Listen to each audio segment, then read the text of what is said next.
Hello and welcome back, everyone. Good morning, good afternoon, good evening, wherever you are. And we hope you've been enjoying yourselves. I truly am. There's so many nuggets of learning throughout the last 4 days. And I'm very excited to host Debbie today, Debbie Richards. She's going to talk about creative facilitation. And I'm lucky me got a little behind the scenes, a little inside scoop before the session started. So I'm very excited for her, and she has so many amazing tips to share with all of you. Over to you, Debbie. Thank you so much. I'm so excited to talk with everybody and to share this information. This session is called Creative Facilitation, Liberating Structures. And I just want to say that if it was me and I had my choice, then all of you guys would be in VR glasses and we would really have this crazy session. But we can't. So we're going to just talk about what we can do with real world experiences and how we can facilitate our sessions. Just thinking about facilitation, we are here to make things easy, to ease a process of people thinking and working together. And what we do is plan, guide, and manage the activities to ensure that the objectives are met and there's good participation and full buy-in from everyone who's involved. But, many times I'll be leading a discussion and I feel like this is what I see. I just see people, thinking, oh my gosh, I have to sit through this. What are they going to do? How can, why do I have to sit here? It's just blah, blah, blah, blah, blah. So in thinking in terms of what you can bring to the discussion and how you can do it, I want to bring up a couple of thoughts. First of all, we always have to think about what we're trying to achieve.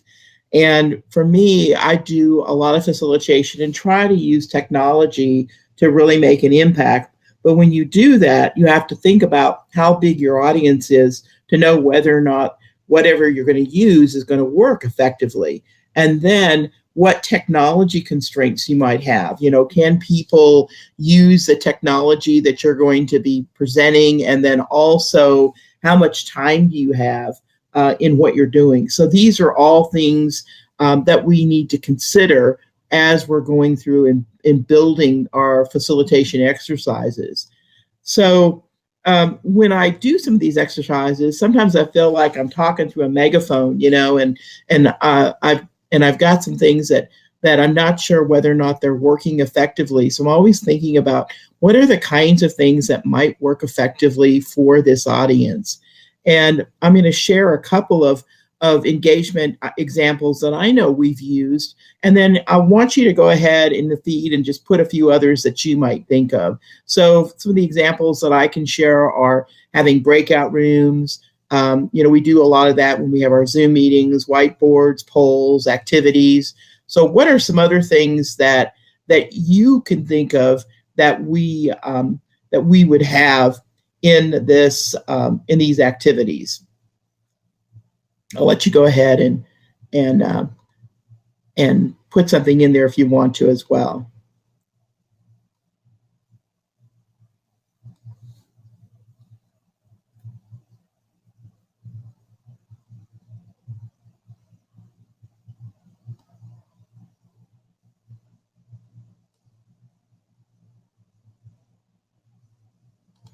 So one of the hardest things that I know is to be sitting there and thinking about what are people putting in the box and what are they doing. And Wayne Trammell is a good buddy of mine, and he says, count 1 hippopotamus, 2 hippopotamus silently to yourself until you wait for a full 5 seconds before you start talking, which I feel like is really, really hard when I'm doing things virtually. It seems like time just goes so slow. But we do have some responses. We have chat functions, quiz, Kahoot, Menti, Slideto, polls. So you guys have touched on a few things that I've used as well. So we're going to look at a couple of these and hopefully I'm going to share some things that you may not use as well.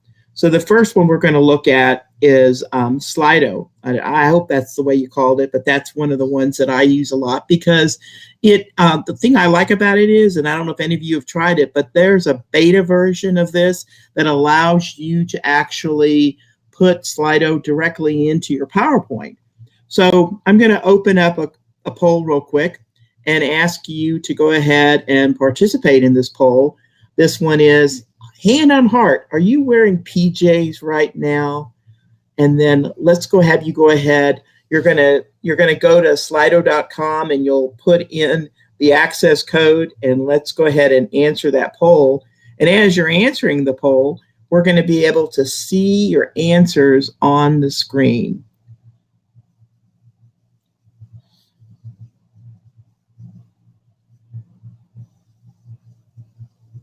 So you can see things change. I like this because it, as people answer the poll, we can see the time in real time what they're putting in. We've got about 11 people that have answered the quiz so far.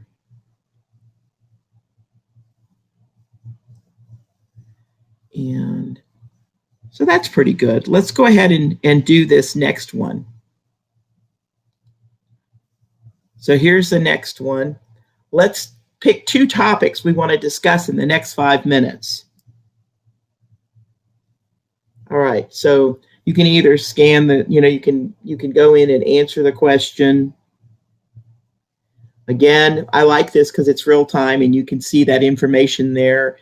We can see people responding. We're up to 8 now. We can see some of this information. I've used this if I've got a series of topics and I want to get some feedback from my audience and see what do we need to talk about next? What are, what's really, really on your mind? So we can go in and we can do that. Now let's do this last one. So this last one is kind of like a whiteboarding, brainstorming and stuff. So we're going to go in and we'll have you go ahead and do this one. It's who is your silent hero last month? So you can just type in.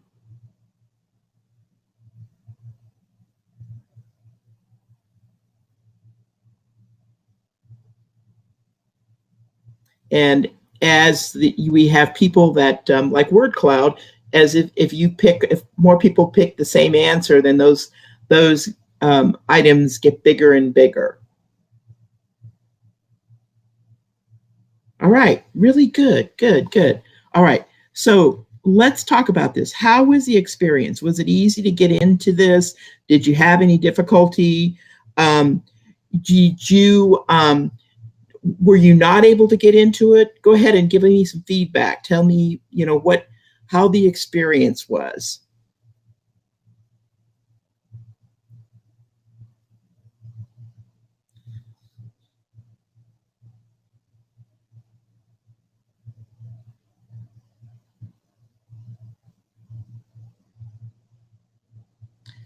So for me, it's all about the data. And if we go out to polling now, we can see that you can see some polling here. Like I can see 19 people answered the first question. And then we had 18 people that answered the second question. I can go in and look at it. I can export this data and everything. So when I do some type of polling and I do these activities, I always want to use something that's going to give me some good analytics on the background so I can do something with it later on. And that's one of the things I like about Slido is it has that ability to go in and do that as well. All right, so let's do another activity now. So we're going to do this one. I don't know if any of you guys have done anything with Klaxoon. So Klaxoon is an app that has whiteboarding. It has all different kinds of things. It has interactivities. We're going to just do something different and a little fun. And so what I want you to do is to go out to this URL and have an experience as well. And you'll have to put that. I think we were going to put that in the feedback so you could grab that too.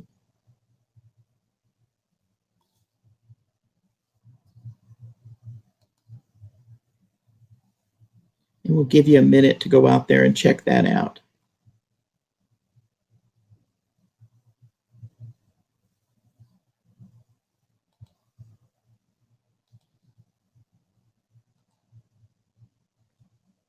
Going to check right now. Right now we've got about 9 people that are doing this little activity.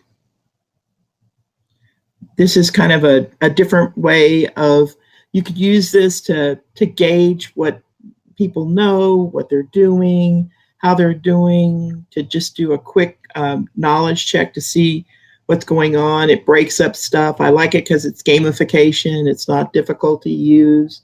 Right now we have 17 people that are participating. So I'm going to go ahead and, again, I love the analytics. So I'll go ahead and let's look at the results. So the nice thing about this is with the gamification, I can see, who's participated. We can give you some trophies. So Alexandra, you have the gold trophy, and Steve's got the silver, and Jennifer's got the bronze trophy in the contest. And I can also see the results. So I can see, what did people answer? How did they answer it? And just kind of walk through all of those things if I want to as well. So this is just like I said, it's another tool that you can use. Really great tool for both using something for interactive and also to go in and just do some neat activities. It's something that I really like. So again, how was that experience? I know you had to type in a URL for this. Was that difficult to do? Were you able to do that? Did you try doing it on your phone? What else did you try doing with it? And I'll give you a minute to put some items in the feed.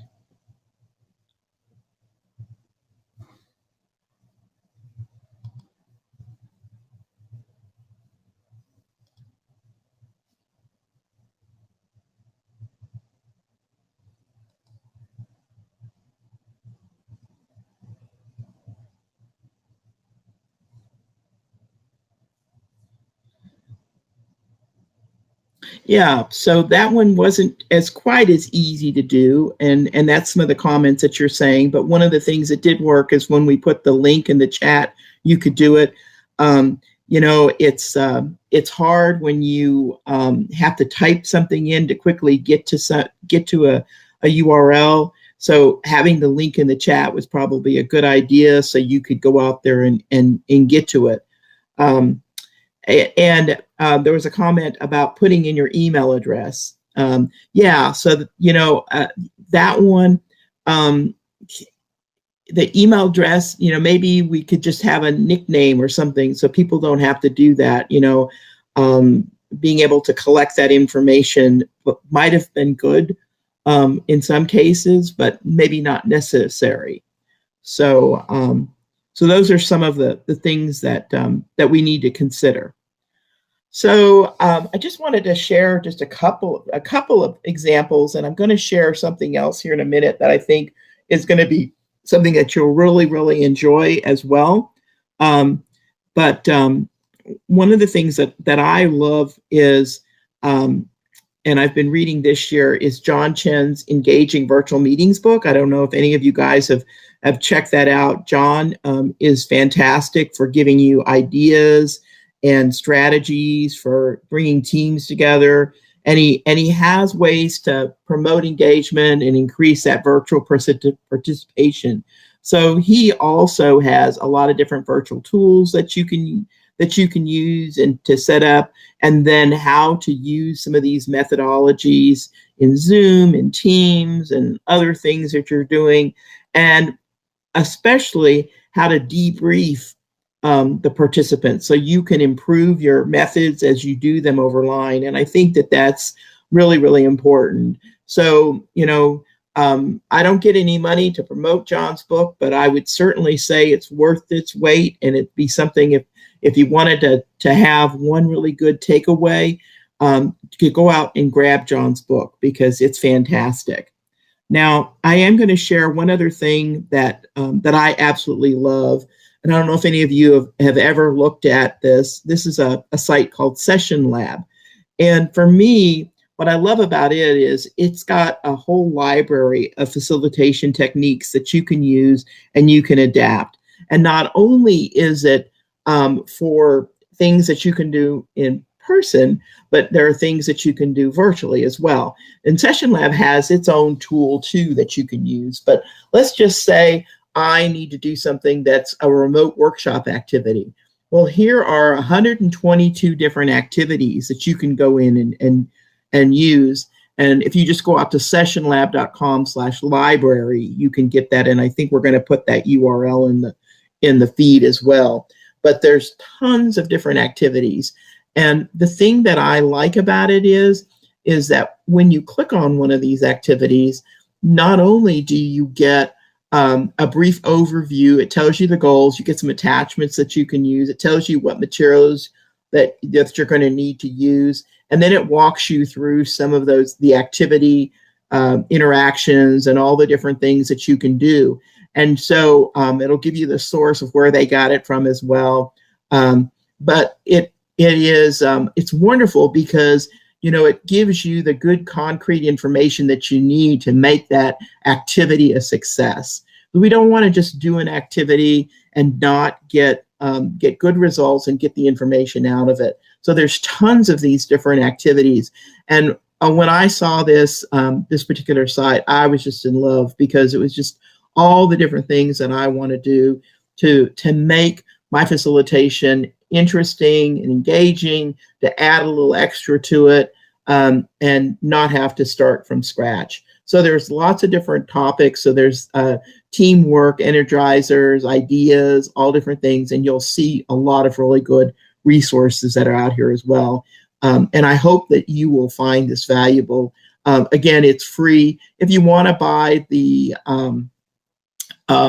try out their tool, you can, it costs some money, but just to go into this library and look at all these activities, there's no cost for that as well.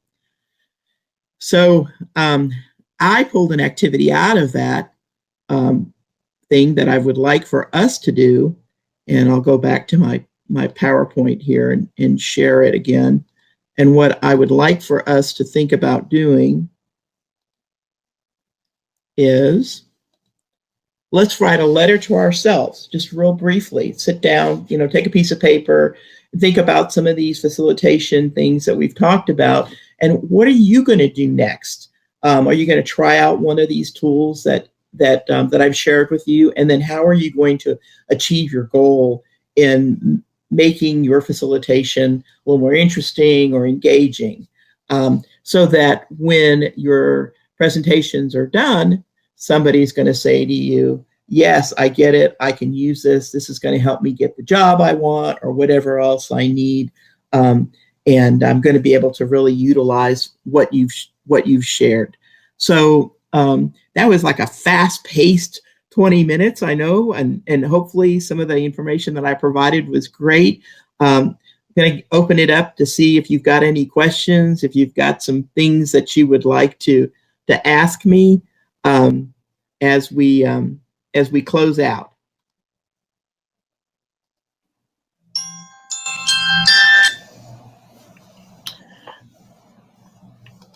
Hi, everyone. If you have any questions for Debbie. Okay, we have a question that says, what emerging technologies do you see coming available? So I've been playing around and investigating actually doing presentations in virtual reality. I noticed that towards the beginning of this year, there were a couple of conferences that were going to be doing presentations both as we're doing them here, but also in virtual reality. So they're going to be doing those simultaneously. And I really think that that's going to be something that we will see and that people will be interested in doing. I think that that there's going to be some challenges doing that, but I think it's really going to be something that'll be interesting to do. Great, thank you. There's another question. Are there opportunities where we can practice facilitation skills? Great question. Yeah, I think there are. I think, there are certainly things that you can do. I sometimes I'll go and work with my local ATD chapter. I'm based here in Houston, Texas, and I'm currently the past president of the chapter. And our chapter offers lots of opportunities to go in and practice facilitation, because you can always learn something new. I'm always fascinated by trying out things, but you need to test it with an audience that's going to give you good constructive feedback. True. And to make sure it's going to work. And it's just like for this session, I came in about 15, 20 minutes before. We tested everything out. We made sure it all worked, Yes. and it's important to have a great producer who's going to help you on the back end, so you don't have to worry about some of the things that may or may not happen. And always, as you're learning these technologies, understand that you have to have a fallback. So if something happens and it doesn't work, you need to be able to fall back to something else to make sure that you can still do something interesting. I couldn't agree more. Always have a plan B, right? Yes. We have another question. Have you delved into gamification for domain-specific topics? I have tried for healthcare and IT, but your thoughts will be valuable. Yeah, so I would say there's some great folks that are doing gamification work that can give you those ideas. One of the people that I do a lot of work with is Monica Cornetti.